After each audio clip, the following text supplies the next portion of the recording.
time just to spend with the Lord in prayer and reading his word and in worship. If you haven't, take some time and read our daily reading, which was 1 Chronicles chapters 19 through 21. What I want to go over briefly is in chapter 20 in the first verse. What you see there is you see this very brief mention where it says that David remained behind while the men went to war at a time when kings were to go to war. So what does that mean? That means that he was at a place where he shouldn't have been, where he wasn't called to be, but he remained. What does that teach us? I think something that can be applied is when we look in Ephesians chapter 5, verses 13 through 17, and let me read that real quick for you. It says, "But their evil intentions will be exposed when the light shines on them, for the light makes everything visible. This is why it is said, 'Awake, O sleeper, rise up from the dead, and Christ will give you light.' So be very careful how you live. Don't live like fools, but like those who are wise. Make the most of every opportunity in these evil days. Don't act thoughtlessly, but understand what the Lord wants you to do." Have you ever found yourself in a situation where you were somewhere you really didn't need to be, and while you were there, you may have gotten in trouble? I think of times when maybe I should have been in service during church, and I'm walking the halls or doing something I shouldn't have, and find myself in situations where instead of hearing the word of God, I'm distracted by something else. Or there have been times in my life when I know that God has called me down a certain path and I'm not obedient. And in my disobedience, I find some strife and I find some hardships because I wasn't obedient.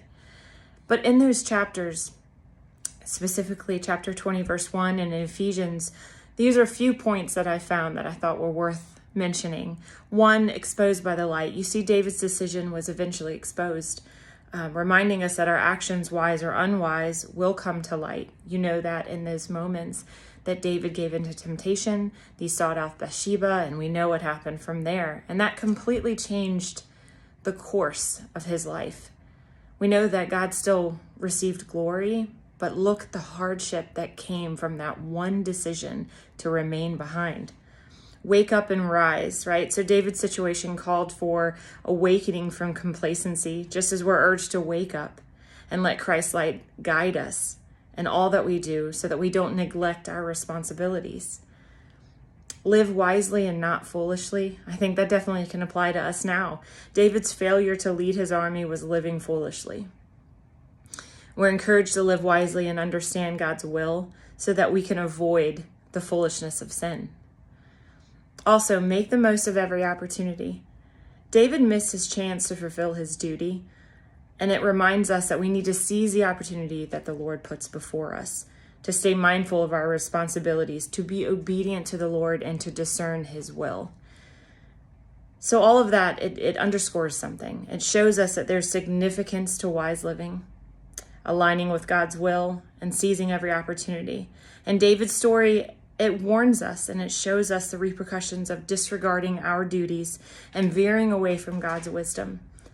We got to do better. We need to read his word and learn from the mistakes of those in the past.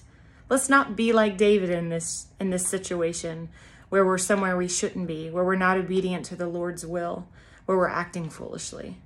Let's challenge ourselves today to learn from this word, to learn from these chapters, and to do better for God. He deserves our awe, he deserves our best, and he deserves our obedience. I love you guys, and I hope you have a blessed day.